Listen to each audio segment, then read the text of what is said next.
Assalamualaikum warahmatullahi wabarakatuh. Salam sejahtera bagi kita semua.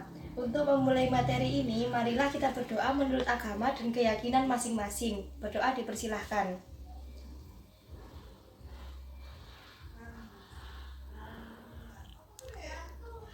Berdoa selesai.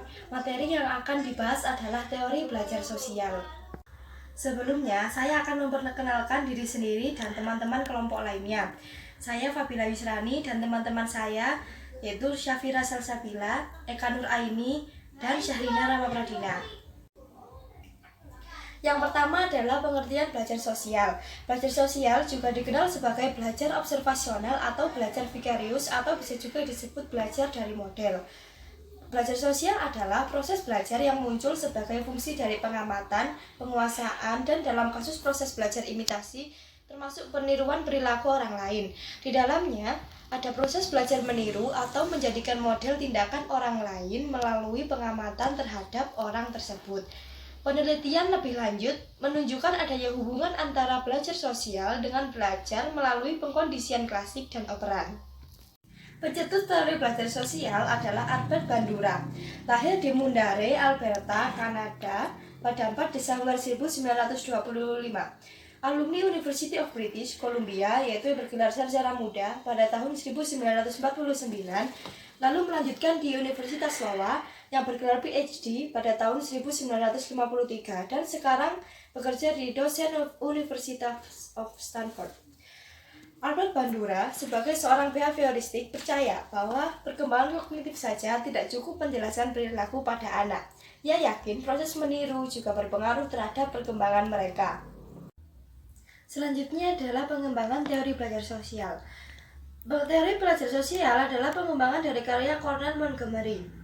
Montgomery mengajukan pemikiran bahwa belajar sosial terjadi melalui 4 tahap, yaitu kontak dekat, imitasi terhadap pihak yang superior, memahami konsep yang perilaku yang tidak ditiru, dan perilaku model peran. Lalu dalam Social Learning and Clinical Psychology, Julian Rother menyatakan bahwa efek suatu perilaku dapat mempengaruhi motivasi seseorang untuk melakukan hal serupa. Individu cenderung menghindari sesuatu yang berdampak negatif, sekaligus menginginkan hasil yang positif. Jika seseorang mengharapkan keluaran positif dari suatu perilaku atau berpikir bahwa ada kemungkinan mendapatkan imbalan positif, maka kemungkinan mereka mau melakukan perilaku tersebut. Kemudian, teori Albert Bandura melengkapi pemikiran Julian Rother, sekaligus melengkapi karya Miller and Dollard pada tahun 1941. Menurut Bandura, manusia bukanlah makhluk yang sekadar meniru apapun yang ia lihat. Manusia bisa memilih perilaku apa yang ia pilih dan mana yang ia buang. Bandura menyempurnakan teori belajar sosial dengan menambahkan aspek perilaku dan kognitif. Materi selanjutnya akan dilanjutkan oleh teman saya. Selanjutnya, konsep teori belajar sosial. Bandura membagi menjadi 6 konsep dasar teori belajar sosial. Yang pertama, harapan. Harapan atau ekspektasi berarti pengetahuan seseorang harus mampu mewujudkan apa yang ia inginkan dari lingkungan dan kepercayaannya terhadap sesuatu harus sesuai dengan kepercayaan lingkungan. Yang kedua, belajar observasional. Belajar observasional berarti seorang individu mendasari pengetahuannya dengan mengobservasi orang lain di dalam lingkungan. Seorang individu akan mengenali perilaku orang lain, menyesuaikan dengan dirinya, lalu menirukan perilaku tersebut di masyarakat. Yang ketiga, kapabilitas behavioral. Kapabilitas behavioral merujuk pada fakta bahwa pengetahuan seseorang diperlukan untuk mempengaruhi perilakunya. Selagi perilaku orang lain mungkin dapat mempengaruhi kamu, perilakumu tidak akan terpengaruh sampai kamu tahu atau sadar. Barulah saat sadar, kamu bisa mengubah perilaku agar diterima masyarakat.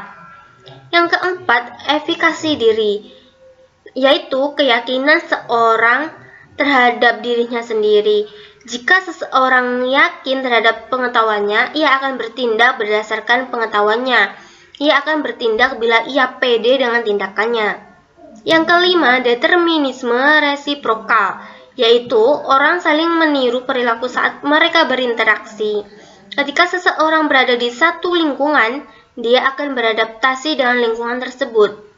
Yang keenam, reinforcement, yaitu respon dari orang lain yang dapat memperkuat atau melemahkan suatu perilaku.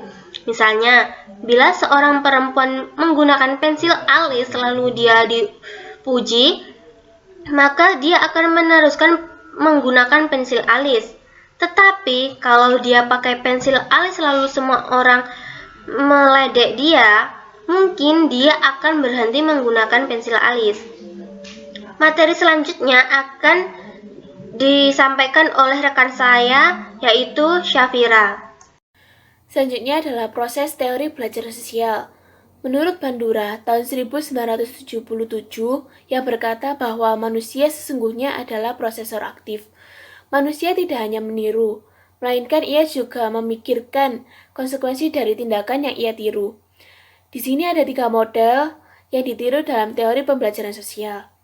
Yang pertama yaitu model langsung, yaitu seseorang yang nyata yang berada di dekat peniru melakukan suatu perilaku.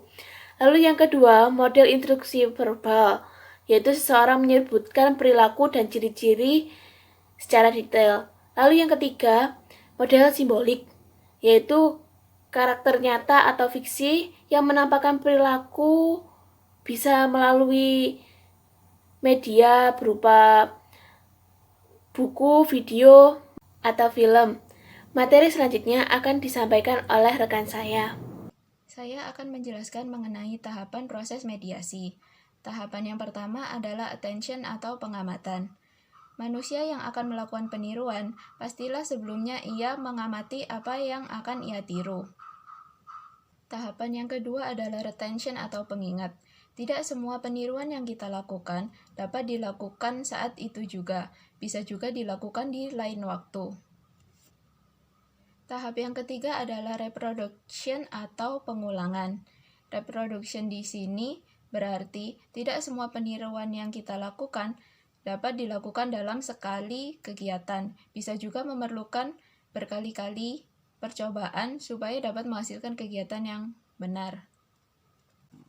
Tahapan keempat adalah motivation atau motivasi.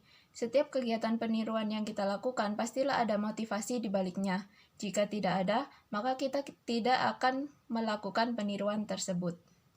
Bandura menambahkan, jika proses peniruan akan lebih mudah jika dalam diri seseorang terdapat self-efisiasi dan self-regulatory yang baik.